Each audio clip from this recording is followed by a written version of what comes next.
News BJP TDP Janasena మధ్య పొత్తు కీలక దశకు చేరుకుంది. 3 పార్టీల మధ్య సీట్ల పంపకాలపై కీలక ఒప్పందం కుదరనుంది. చంద్రబాబు, పవన్ కళ్యాణ్ అమిత్ షా ఇంటికి వెళ్లారు. అమిత్ షాతో భేటీ తర్వాత సీట్ల పంపకంపై ఒక ప్రకటన విడుదల చేసే అవకాశం ఉంది.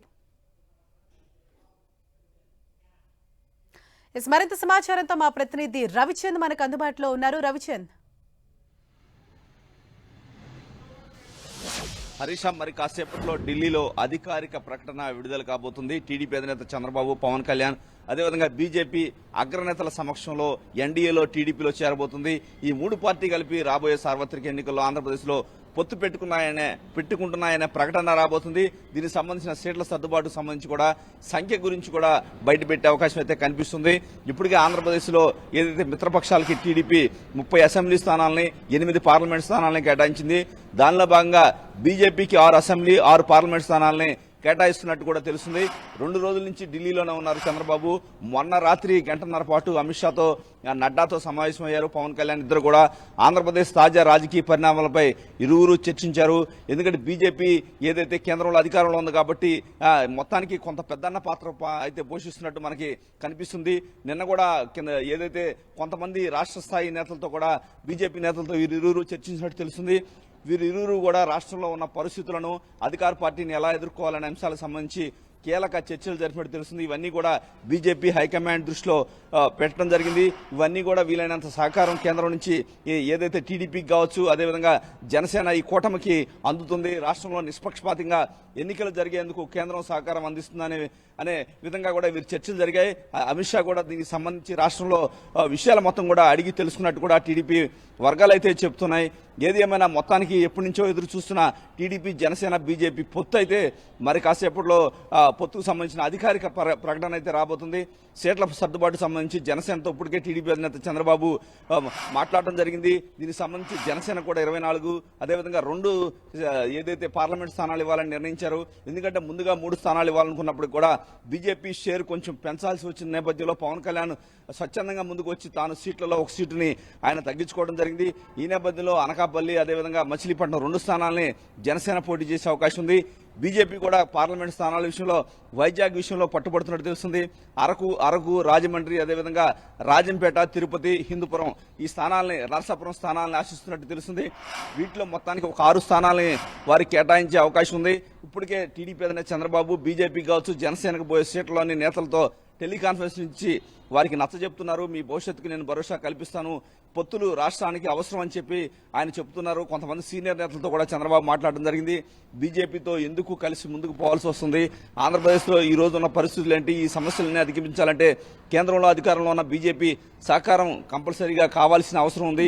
అందుకే కొంత రాజీ పడి పొత్తుల పట్ల ముందుకు వెళ్లాల్సిన పరిస్థితి ఉందని చెప్పి కేడర్ కావచ్చు, ముఖ్య నేతలకైతే చంద్రబాబు నచ్చజెప్తున్నారు.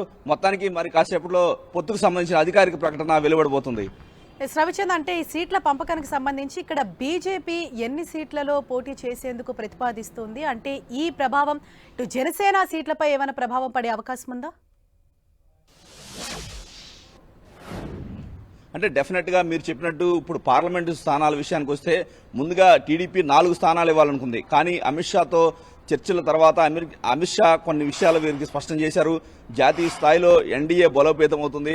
దాదాపు 400 స్థానాల టార్గెట్ గా ముందుకు వెళ్తున్నాం. ఆంధ్రప్రదేశ్ నుంచి కూడా బీజేపీ షేర్ అనేది ఎక్కువ ఉండాల్సిన అవసరం ఉందని ఆయన నచ్చజెప్పిన మీదట టీడీపీ అధినేత పవన్ కళ్యాణ్ ఇద్దరు కూడా కొంత అయితే సీట్లు ఎక్కువ ఇవ్వడానికి నిర్ణయించుకున్నారు. 6 పార్లమెంట్ స్థానాలని ఏదైతే ఆ వాటా చూసుకుంటే కనుక అసెంబ్లీ స్థానాలను కొంత తగ్గించారు. ఎందుకంటే ముందుగా 8 కావాలని పట్టుబట్టినప్పటికీ చివరికి 6 స్థానాలతో వారు సరిపెట్టుకున్నారు. ఈ నేపథ్యంలో పవన్ కళ్యాణ్ కూడా తమ షీట్లను ఏదైతే పార్లమెంట్ 3 స్థానాలు ఉన్నప్పటికీ ఒక స్థానాన్ని తగ్గించుకున్నారు. ఈ విధంగా చూసుకుంటే ముందుగా జనసేనకి 24 స్థానాలని అనుకున్నప్పటికీ కూడా ఆ 24 స్థానాల్లో ఎటువంటి ఏమీ కదిలించలేదు. దానికి అదనంగా 6 స్థానాలను బీజేపీకి ఇవ్వడం జరిగింది. అంటే మొత్తంగా చూసుకుంటే 30 స్థానాలని పొత్తులో భాగంగా అసెంబ్లీ స్థానాలని బీజేపీ, జనసేనకు టీడీపీ కేటాయించిందని చెప్పుకోవచ్చు. 8 పార్లమెంటు స్థానాలని కేటాయించింది. ఇప్పుడు వరకైతే దీనికి సంబంధించి తర్వాత ఏ సీట్లు ఎప్పుడు ఎక్కడ ఎవరు పోటీ చేస్తారనే అంశానికి సంబంధించి ఆంధ్రప్రదేశ్ రాష్ట్రంలో కీలక చర్చలు రాబోయే రోజుల్లో జరిగే అవకాశం ఉంది. ప్రస్తుతానికైతే పొత్తు ప్రకటన, సీట్ల ప్రకటన జరిగే అవకాశం ఉంది. ఏ సీట్లు ఎవరు పోటీ చేస్తారో, అభ్యర్థులు ఎవరు అనేది ఆంధ్రప్రదేశ్లో చర్చలను బట్టి తర్వాత తెలిసే అవకాశం ఉంది.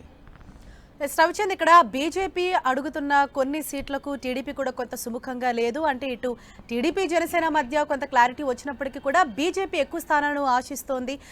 మరి దీనిపైన అంటే ఎటువంటి ఈక్వేషన్స్ చోటు చేసుకోబోతున్నాయి? అంటే రెండు పార్టీలోనూ మార్పులు చేర్పులు ఉండబోతున్నాయా? అంటే ప్రధానంగా మీరు చెప్పినట్టు విశాఖ విషయంలో కొంత క్లారిటీ రావాల్సి ఉంది. ఎందుకంటే అక్కడ భరత్ ఉన్నారు. భరత్ ఏదైతే గీతం యూనివర్సిటీకి చెందిన బలమైన అభ్యర్థిగా ఉన్నారు. విశాఖలో 5 ఏళ్ల నుంచి పనిచేసుకుంటున్నారు. గత ఎన్నికల్లో కూడా కేవలం కొద్ది స్వల్ప ఓట్ల తేడాతో ఆయన ఓటమి చెందారు. అప్పటి నుంచి కూడా ఆయన పార్లమెంట్ నియోజకవర్గ పరిధిలో విస్తృతంగా పర్యటిస్తూ పనిచేస్తున్నారు. ఈ నేపథ్యంలో ఇదే సీటు కావాలని బీజేపీ కూడా పట్టుబడుతుంది. ఎందుకంటే సీఎం రమేష్ కావచ్చు, జీవీఎల్ నరసింహారావు ఇద్దరు కూడా ప్రస్తుతం రాజ్యసభ సభ్యులుగా ఉన్నారు. ఏప్రిల్లో రిటైర్ అవబోతున్నారు. వారు కూడా ఈ సీటు కావాల్సిందేనని పట్టుబడుతున్నారు. ఇక్కడ కొంత కాంప్లికేషన్ వచ్చే అవకాశం ఉంది. అదేవిధంగా రాజమండ్రి టీడీపీకి చాలా బలమైన సీట్ అని చెప్పవచ్చు. కానీ బీజేపీ రాష్ట్ర అధ్యక్షురాలు పురంధేశ్వరి ఆ సీటు కావాలని కోరుతున్నారు. కానీ టీడీపీలో ఒక ఏదైతే డ్యామ్ షూర్ గా గెలిచే సీట్లలో రాజమండ్రి ఒకటి. అందుకని ఏదైతే బొడ్డు వెంకటరమణ చౌదరి అక్కడ స్థానికంగా ఉన్న ఒక నేత ఆశిస్తున్నారు. అదేవిధంగా చూసుకుంటే కనుక అక్కడ ఇంకా ఒక ఎన్ఆర్ఐ కూడా సీటును ఆశిస్తున్నారు. సీనియర్ నేత ఖమ్మంపాటి రామ్మోహన్ కూడా ఆ రాజమండ్రి స్థానాన్ని ఆశిస్తున్నారు. ఈ విధంగా చూసుకుంటే సుజనా చౌదరి కూడా విజయవాడపై ఆసక్తి చూపుతున్నారని ప్రచారం జరుగుతుంది. అదేవిధంగా రాజంపేటలో కిరణ్ కుమార్ రెడ్డి ఆశిస్తున్నారు. ముఖ్యంగా హిందూపూర్ అనేది కొంత ఇబ్బందికరమైన పరిస్థితి ఉంటుంది. ఎందుకంటే టీడీపీకి చాలా బలమైన స్థానం అని చెప్పుకోవచ్చు. అక్కడ పార్థసారథి కావచ్చు, లేదా వేరే వ్యక్తిని టీడీపీ తరఫున పెట్టాలనుకున్నప్పటికీ కూడా ఏదైతే మాజీ ఎమ్మెల్యే కిష్టప్ప కూడా ఉన్నారు అక్కడ. వీరిని పెట్టాలని అనుకున్నప్పుడు కూడా ఆ స్థానాన్ని బీజేపీ సత్యకుమార్ అనే నేత ఆశిస్తున్నారు.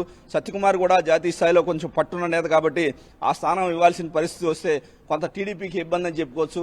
ఈ విధంగా తిరుపతి కూడా పనబాక లక్ష్మి ఉన్నారు, మాజీ కేంద్ర మంత్రి, టీడీపీ తరఫున ఆమె కూడా ఆశిస్తూ ఉన్నారు. అదే రాజంపేటలో కూడా గంటా నరహరి, అదేవిధంగా సుబ్రహ్మణ్యం అనే స్థానిక నేత ఉన్నారు. వీరంతా కూడా టీడీపీ తరఫున సీట్లను ఆశిస్తున్నారు. నరసాపురం, ముఖ్యంగా నరసాపురంలో రఘురామకృష్ణరాజుకి అయితే ఏ పార్టీ తరఫున అభ్యర్థి అతనే అని ఉంది. ఏ పార్టీ నుంచి కూడా ఎవరు అక్కడ సీట్ అయితే అడగట్లేదు. దానికి ఇబ్బంది లేదు. అరకు కూడా కొంత ఇబ్బంది, కొత్తపల్లి గీత ఉన్నారు. అక్కడ కూడా టీడీపీ నుంచి పెద్ద ఎవరై అడిగే పరిస్థితి అయితే కనిపించలేదు. ఈ నేపథ్యంలో 4 స్థానాల్లో మాత్రం టీడీపీ నుంచి గట్టి పోటీ ఉంటుంది. వారు కూడా తమ సీట్ను వదులుకోవడానికి ఇష్టపడకపోవచ్చు. కానీ టీడీపీ అధినేత విశాల ప్రయోజనాల దృష్ట్యా కేడర్ అంతా కావచ్చు, ఆ నేతలంతా కూడా కొంత సహకరించాల్సిన అవసరం ఉందని ఇప్పటికే విజ్ఞప్తి చేశారు. ఈ నేపథ్యంలో విశాఖ విషయంలో మాత్రం టీడీపీ అధినేత గట్టి పట్టుబట్టే అవకాశం ఉంది. ఎందుకంటే భరత్ చాలా రోజుల నుంచి కష్టపడి పనిచేస్తున్నారనే ఫీలింగ్ పార్టీలో ఉంది. అదే రాజమండ్రి స్థానాన్ని మాత్రం, ఎందుకంటే రాష్ట్ర అధ్యక్షురాలు కాబట్టి ఆమెకు వదలని పరిస్థితి అయితే కనిపిస్తుంది. అదేవిధంగా బీజేపీ జాతీయ సెక్రటరీగా పనిచేశారు. ఒరిస్సాకి, అదేవిధంగా జార్ఖండ్ ఇన్ఛార్జిగా కూడా పనిచేశారు. 2014 నుంచి చాలా కష్టపడి పనిచేస్తున్నారని ఏదైతే బీజేపీలో ఉందో అందువల్ల పురంధేశ్వరికి ఖచ్చితంగా ఇవ్వాల్సిన పరిస్థితి అయితే రాజమండ్రి సీటు మనకైతే కనిపిస్తుంది. ఈ విధంగా చూసుకుంటే పార్లమెంటు స్థానాల విషయంలో కొంత అయితే టీడీపీకి ఇబ్బంది ఉన్నప్పటికీ చంద్రబాబు అయితే వారికి నచ్చజెప్పి ఒప్పించే అవకాశం అయితే కనిపిస్తుంది. Right, thank you Ravichand.